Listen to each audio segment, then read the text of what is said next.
Hello everyone, welcome to Graduate Yourself. I hope you all are fit and fine and going well in this lockdown.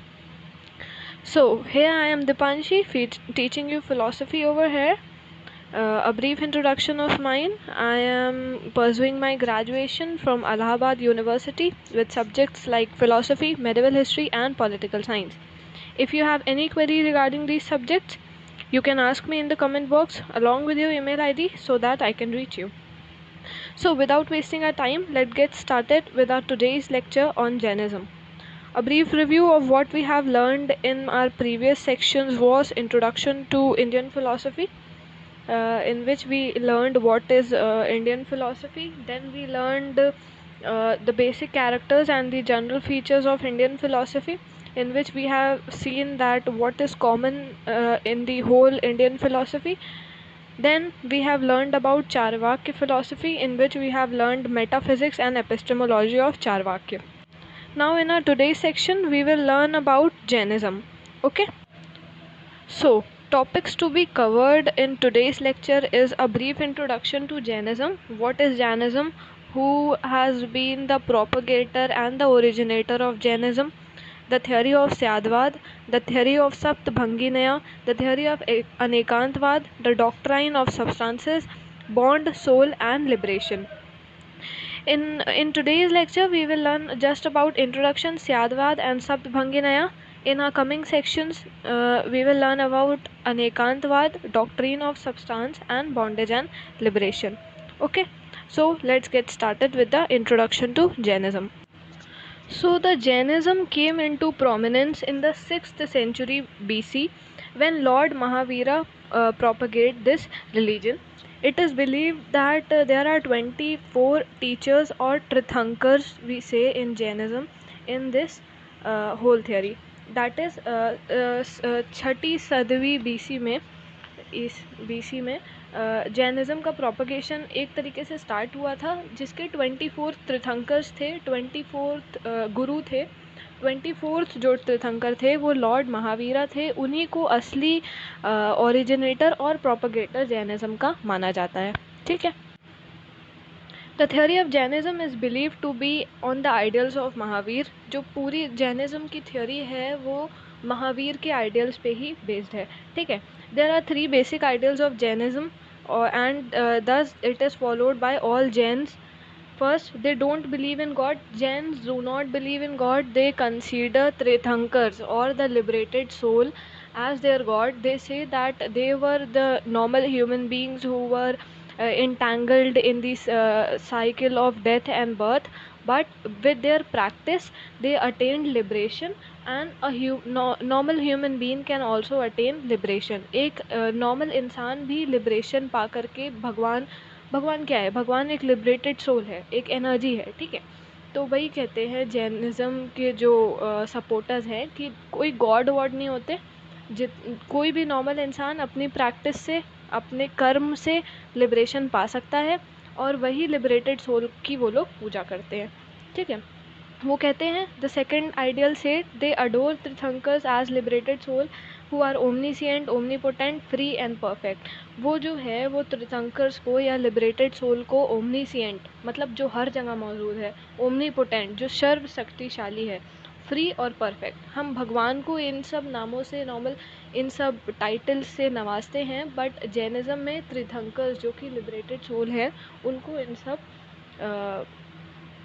सब title से नवाजा गया है। The third is that they believe that soul is present and it is eternal. Okay. तो जो Jainism के supporters हैं वो बिलीव करते हैं कि सोल प्रेजेंट है, वो एटर्नल है। ओके। सो ये हो गया नॉर्मल आपका जैनिज़्म का थ्योरी क्या एक कहता है। नॉर्मल जब कोई भी क्वेश्चन आएगा जैनिज़्म से रिलेटेड तो सबसे पहले आपको ये चीज़ें लिख करके जैनिज़्म का ब्रीफ इंट्रोडक्शन देना पड़ेगा। Next we go to the division of Jainism. The Jainism has been divided into 2 parts, that is the Shvetambars and the Digambars. Shvetambars are those who wear white clothes. आप संधि विच्छेद अगर word का करिए, श्वेत and आम्बर्स। श्वेत मतलब white, तो जो वाइट कपड़े पहनते हैं उनको हम श्वेतांबर्स बोलते हैं। वो दे आर लेस स्टॉन्च, वो कम कट्टर होते हैं, मतलब एकदम रिजिड आइडियल्स को मानने वालों में से नहीं होते। वो थोड़ा फ्रीडम देते हैं, वो बिलीव करते हैं कि वुमेन्स भी लिबरेट हो सकती हैं वाइट कपड़े पहन के, और अपने प्रैक्टिसेस से वुमेन्स भी लिबरेट हो सकती हैं। जबकि जो दिगंबर्स होते हैं वो नेक्ड रहते हैं, they don't wear any clothes, they believe that पृथ्वी, आकाश और क्या कहते हैं, यही उनके कपड़े हैं। वो बहुत कट्टर होते हैं, उनकी जो प्रैक्टिसेस होती हैं वो बहुत रिजिड होती हैं, और they believe that womens can not attain liberation as they can not remain naked. Done. So, the ideals of Jainism. As we have learned in the Charvakya philosophy that consciousness is an accidental property of a matter. Charvak ने कहा था कि जो consciousness है ये हमारे जो body के सेल्स हैं वो कुछ पर्टिकुलर स्ट्रक्चर में अरेंज हो जाते हैं और एक तरह से एक्सीडेंटल प्रॉपर्टी के रूप में हमें कॉन्शियसनेस मिल जाती है। But Jainism denies this theory. Jainism कहता है कि जो कॉन्शियसनेस है वो एक्सीडेंटल प्रॉपर्टी हो ही नहीं सकती।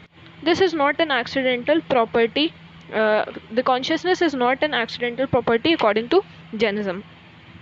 They say that the soul exists and every soul has a property of omniscience. That Jainism believes कि हमारी बॉडी में सोल एक अलग से एंटिटी है जो कि हमारी बॉडी में अलग से आती है, वो ओमनीसिएंट है। मतलब अगर उस बॉडी को हटा दिया जाए, बॉडी एक तरह से हमारी सोल के लिए बाधा का रूप धारण करके रखती है। अगर इस बॉडी को हटा दिया जाए तो हमारी सोल एक ही टाइम में हर जगह प्रेजेंट रह सकती है।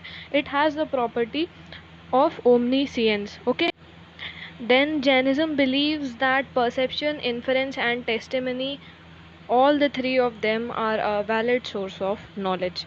चारवाक ने कहा था परसेप्शन जो है बस वैलिड सोर्स ऑफ नॉलेज है, बिकॉज हमें वो डायरेक्ट परसीव होता है, और जो हमें डायरेक्ट परसीव होता है, जो हम अपने सेंसेस से डायरेक्ट परसीव करते हैं, वही सच है। जबकि जैना ने कहा कि अनुमान भी सच है, मतलब अनुमान भी एक वैलिड सोर्स ऑफ नॉलेज हो सकता है। क्यों हो सकता है? क्योंकि हम अनुमान ऐसे ही नहीं लगाते। जैनिज़्म सेज कि जब कोई चीज़ बहुत बार रिपीट हो चुकी होती है, हम उस चीज़ का रिलेशन देख चुके होते हैं कि अगर ग्लास पानी से भरा गिरेगा ज़मीन पे तो उसमें से पानी गिरेगा ही गिरेगा। तो अगर कोई दूसरे कमरे में बैठा है और पानी से भरा ग्लास दूसरे कमरे में गिरा तो वो अनुमान लगा सकता है कि भाई पानी तो पूरा बिखर गया होगा। ये कोई एक बार एक्सपीरियंस किया हुआ ट्रुथ नहीं है, ये बार बार एक्सपीरियंस किया ट्रुथ है। इस वजह से जैनिज़्म कहता है कि अनुमान भी एक वैलिड सोर्स ऑफ नॉलेज है, क्योंकि साइंस में भी हम देखते हैं जब हम किसी एक्सपेरिमेंट को बार बार रिपीट करते हैं और वो सही हो जाता है तभी हम उसको सत्य मानते हैं। ठीक है, पाई की वैल्यू अगर 3.14 अज्यूम ना की गई होती पहले, तो आज हमें ये चीज़ पता ही ना होता कि हाँ सच में पाई की वैल्यू 3.14 ही होती है। ठीक है, जैना बिलीव्स कि testimony is also a valid source of knowledge. तो टेस्टिमनी जो है उसको भी valid source of knowledge Jainism मानता है, क्योंकि उसे लगता है कि अगर कोई बड़ा इंसान लाइक कोई नॉलेजफुल इंसान अगर कुछ बोल रहा है तो सच ही होगा। ठीक है, okay. So this was all the basics of Jainism. कोई भी क्वेश्चन आता है तो सबसे पहले आपको इसके साथ उस क्वेश्चन का इंट्रोडक्शन देना होगा, चाहे वो स्यादवाद आए, चाहे वो सप्तभंगी नया आए, चाहे वो अनेकांतवाद आए, चाहे वो सोल बॉन्ड लिबरेशन की थ्योरी के बारे में पूछे, या फिर वो theory of doctrine of substances के बारे में पूछे। हमें एक ब्रीफ इंट्रोडक्शन जैनिज़्म का ऐसे देना होगा। Next we go to the theory of Syadvad. The theory of Syadvad is also known as theory of relative judgment. Okay, this theory says that every judgment is relative. ये जो theory है ये कहती है हर judgment, किसी भी चीज़ के बारे में judgment अगर तुम दे रहे हो तो वही सत्य नहीं है जो तुम बोल रहे हो। अगर कोई और उस 6 को अगर कोई देख रहा है, सिंपल सी बात है, अगर मैं उसको सीधा देखूंगी तो वो मुझे 6 दिखेगा, जबकि वो कोई और उसको मेरे सामने खड़े होकर देखेगा तो उसे 9 दिखेगा वो। ठीक है, तो चीज़ें ऐसे रिलेटिव होती हैं, टाइम के कॉन्टेक्स्ट में चीज़ें रिलेटिव होती हैं। ज़रूरी नहीं जो तुम्हें सही लग रहा हो वही सही हो, या फिर जो किसी और ने बोला वही सही हो सकता है रियलिटी कुछ और ही हो सकता है वो मल्टीफेस चीज़ हो जो अच्छी भी हो, बुरी भी हो, ऊंची भी हो, पर वो छोटी भी हो कभी कभी। ठीक है, तो टाइम के कॉन्टेक्स्ट में हर चीज़ चेंज होती रहती है। स्यादवाद ये कहता है, Syadvad is a theory that talks about conditioned predication. Syadvad जो थ्योरी है वो हमेशा कहती है कि कंडीशंस पे चीज़ें डिपेंड करती हैं। ओके, तो but the Syadvad is also gets allied with a question like is it a theory of skepticism, is it a theory of uncertainty, is it a theory of doubt। मतलब क्या ये theory संदेह की theory है कि मतलब अगर हमें कोई चीज़ ऐसे दिख रहा है तो हम उस पर संदेह करें कि भाई ये ऐसा है कि नहीं है, पर ऐसा नहीं है। स्यादवाद जो है वो संदेह की थ्योरी नहीं है, but it is a theory of multiple probability और मल्टीप्लिसिटी। स्यादवाद जो है वो संदेह, किसी चीज़ पे संदेह करने के लिए नहीं कहता, बट वो कहता है कि तुमने जो सोचा वो तो ठीक है, पर जो दूसरा सोच रहा है वो भी ठीक है, क्योंकि रियलिटी इज़ मैनी साइडेड, हर सिक्के के दो पहलू होते हैं। ठीक है, तो Syadvad says it is neither total yes, मतलब ना तो हाँ, और नॉट टोटल नो, ना तो ना। मतलब तुम किसी भी चीज़ को ये नहीं कह सकते कि हाँ ये बस एकदम ऐसा ही है, इसके अलावा किसी और तरह से नहीं हो सकता, या फिर किसी चीज़ को ऐसे नहीं कह सकते कि नहीं नहीं ये तो ऐसा है ही नहीं, क्या कहते हैं, ऐसा तो हो ही नहीं सकता। वैसा भी हो सकता है और वैसा भी हो सकता है। It is always a conditioned yes और condition no, that is conditional approval और conditional disapproval, that is time के कॉन्टेक्स्ट में सब हो सकता है। ठीक है, the theory of Syadwad states that all knowledge claims must be qualified because reality is many-sided. Okay. Then the theory of Syadwad, that is the Jaina theory of Syadwad, says that every object has innumerable character. हर एक object का innumerable character होता है। जैसे मिट्टी है, तो मिट्टी कभी गीली भी होती है, कभी सूखी भी होती है, कभी मिट्टी का घड़ा भी बनता है, कभी मिट्टी की ईंट भी बनती है। ठीक है, तो वो है तो वो मिट्टी है ना, बट उसकी बहुत सारी अलग अलग साइड हो गई ना, कॉन्टेक्स्ट ऑफ टाइम और सिचुएशन ने उसको अलग अलग रूप में डाल दिया। ठीक है, Jaina is a theory of Syadvad that says that every object has innumerable character. According to Jaina theory an omniscient being, omniscient mean मतलब बीइंग मतलब जो लिबरेटेड सोल हैं, वो जो हैं that can obtain knowledge of objects in all innumerable character. मतलब जो भगवान हैं एक तरीके से अगर देखा जाए तो वो एक ऑब्जेक्ट के जितने पहलू हैं सबको देख सकता है। ठीक है, इनन्यूमरेबल एस्पेक्ट्स को देख सकता है। बट इम्परफेक्ट बीइंग, आपके और मेरे जैसे लोग जो इस लाइफ के चक्र में फंसे हुए हैं, वो ऑब्जेक्ट को किसी एक पॉइंट ऑफ व्यू से ही देख पाते हैं। ठीक है, दैट इज़ वाई उनकी पार्शियल नॉलेज को एकदम ही रिजिड वे में येस या नो नहीं कहना चाहिए, बट हमें दूसरों की भी नॉलेज को एक उस पर करके अटेन करना चाहिए। ठीक है, मतलब ये नहीं कहना चाहिए भाई तू एकदम गलत है, मैं ही सही हूँ। ठीक, तो इस चीज़ को जो स्यादवाद है एक थियोरी के, एक स्टोरी के थ्रू डिफ़ाइन करने की कोशिश करता है। इस पॉपुलर स्टोरी है, इसको सिक्स ब्लाइंड मैन्स की स्टोरी भी कहा जाता है।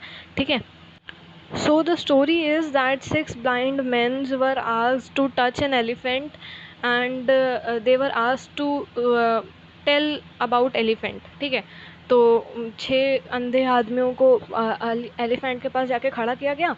किसी को सिर्फ उसका पैर पकड़ने दिया गया, किसी को सिर्फ उसकी पूंछ पकड़ने दी गई, किसी को सिर्फ उसका कान पकड़ने दिया गया, किसी को सिर्फ उसकी सूंड पकड़ने दी गई, किसी को सिर्फ उसका पेट पकड़ने दिया गया।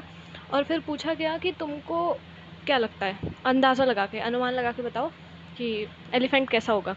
तो जिसने पैर पकड़ा उसने कहा कुछ लंबा सा खंबे जैसा होगा। जिसने पूंछ पकड़ी उसने कहा भाई ये कुछ सांप जैसा होगा जिसमें थोड़े बाल हैं। जिसने सूंड पकड़ी उसने कहा भाई ये 20 खोपड़े जैसा होगा। जिसने कान पकड़ा उसने कहा ये कुछ हल्का सा उड़ता उड़ता टाइप ऐसा पतला पतला कुछ होगा। ठीक है, तो लेकिन एलिफेंट कैसा है हमें सबको पता है ना। तो वो एक तरीके से इम्परफेक्ट बीइंग्स थे और उनको रियलिटी बस उतनी दिखी जितना वो टच करके या महसूस कर सकते थे। बट जो ओमनीसेंट बीइंग है एक तरीके से अगर देखा जाए, जिसके पास आँख है, उसको तो सब दिख रहा है ना कि वो एक्चुअल में कैसा है। ठीक है, तो यही स्यादवाद कहता है कि आप जितना महसूस करते हो आपको बस उतना ही पता चलता है कि चीज़ें कैसी हैं। अगर आपको असल में पता लगाना है कि चीज़ें कैसी है तो आपको ओमनीसेंट बनना पड़ेगा और आपको लिबरेशन अटेन करनी पड़ेगी। तो यही थियोरी ऑफ तो फिर उन जो 6 ब्लाइंड मैन थे उनमें लड़ाई हो गई। कि नहीं भाई मैं बोल रहा हूँ ये ऐसी है, तुम ऐसे कैसे बोल सकते हो, ऐसे कैसे। तो फिर उसके बाद यही कहा गया कि जब भी कोई अपना जजमेंट दे, ओके, तो उसको क्वालिफाई किया जाए वर्ड सम हाउ से, ओके, कि instead of saying that elephant is like a pillar, we should say somehow elephant is like a pillar. मतलब कुछ कुछ तरीके से एलिफेंट जो है वो पिलर टाइप का है। हाँ तो सही बात है, उसका पैर तो पिलर टाइप का ही है ना। तो अपनी बात को एकदम ना रख करके दूसरों की बात सुन के और सबकी थ्योरी को मान करके जैनिज़्म चलता है, इस वजह से इसको सबसे ज़्यादा लिबरल थ्योरी भी कहा जाता है, ठीक है। So the theory of Syadvyad makes Jains Catholic. They entertain the view of other philosopher as different possible version of universe from different point of view. Jains do not like dogmatic, that is kattar claim of being right.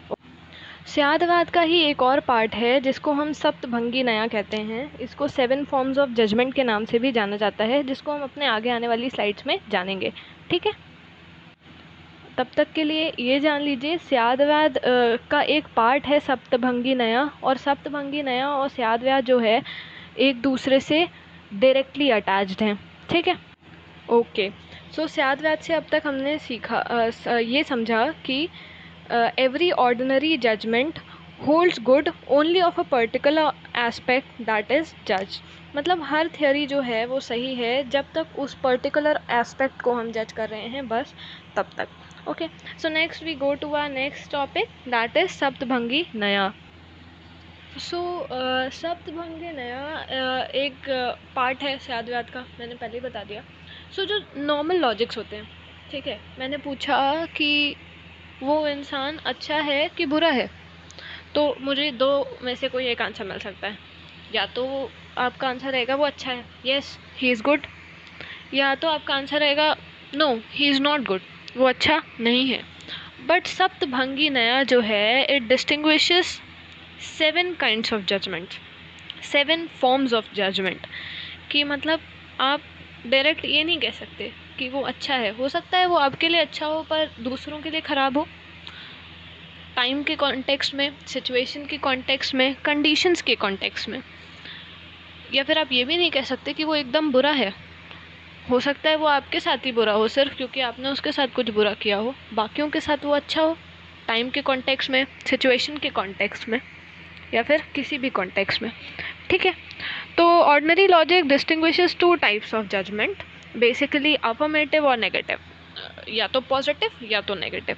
But Jaina distinguishes 7 kind of judgment. The theory of Jainism, in which the Saptabhanginaya distinguishes 7 kind of judgment, Jaina qualifies each with somehow to emphasize its conditional or relative character.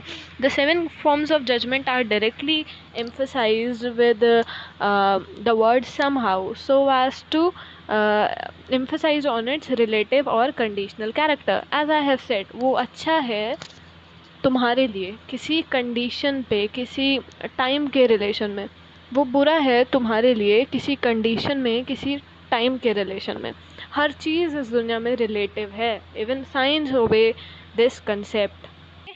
So the 7 forms of judgement in Saptabhangi Naya are: first, somehow it is; second, somehow it is not; third, somehow it is and also it is not; fourth, somehow it is indescribable; fifth, somehow it is and it is indescribable; sixth, somehow it is not and also indescribable; and the seventh, somehow it is not and also indescribable.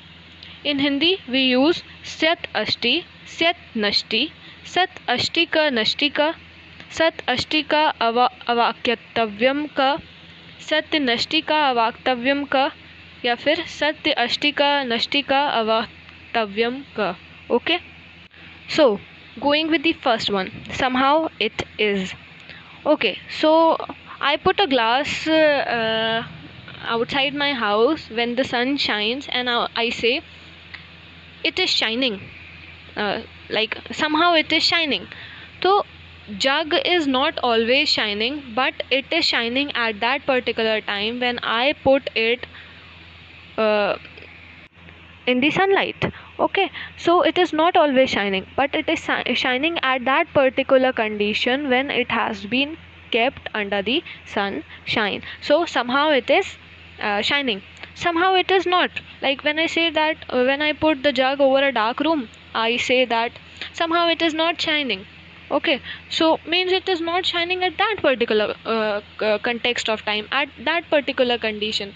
But if I put it over the sunshine, it will shine. Okay, then it becomes somehow it is not, somehow it is and also it is not. Okay, so इसमें ये example लेंगे कि suppose मौसम अच्छा नहीं है, बदरी हो रही है बार बार, ठीक है, मतलब क्लाउड्स आ रहे हैं बार बार सन के सामने, ठीक है, तो I said somehow it is shining and also it is not. Like कभी कभी तो वो शाइन कर रहा है पर कभी कभी नहीं कर रहा। अब उस पर्टिकुलर कॉन्टेक्स्ट ऑफ टाइम में ये चीज़ भी सही है, somehow the jug is shining and also it is not. Okay, when I put it over a bright room, okay, so at that time when I will see so that the LED directly reflects the light through the sun, I will say that it is shining. But when I will stand somewhere where the light is not directly hitting the jar, I will say that somehow it is also not shining. So at that time I will say it is indescribable, means I cannot describe that it is shining or it is not shining. It depends on which position I am standing and seeing that jug, so that the light reflects itself through the jug or not. So it depends on my position, not on the jug, not on the external conditions. Then so at that time I will say that it is indescribable. Likewise, the 7 examples can be explained with any example. I have taken the example of a jug. You can take example of anything. Okay. So the theory, all these theory went together, mixed up, comes to a conclusion that Jainas are realists. They believe in Satya, that is the reality of life. They are practical, they are pragmatic. According to Jainas, the different judgment about an idea are not simply different idea, but they reveal the different aspects of the object. Jaina says that when we tell about a particular thing, the different people says about that thing differently, so they explore the different aspects of the object. Okay, they just don't give a judgment about their idea, but they reveal the originality, that is the actual essence of that object. The theory of Jaina is not skeptic at all, it is a pluralist theory. Okay, it does not show any uncertainty of a judgment, but it shows the conditional or relative character. It has been accepted by science also. So Jaina theory, according to me, is a very good theory. Okay, so that's it for today's lecture. We'll continue with the Jaina in our next section, with the theory of Anekantavad, the doctrine of substances, and the soul liberation and bondage theory. Okay, till then, take care, stay at home, stay safe, stay healthy. Thank you for watching.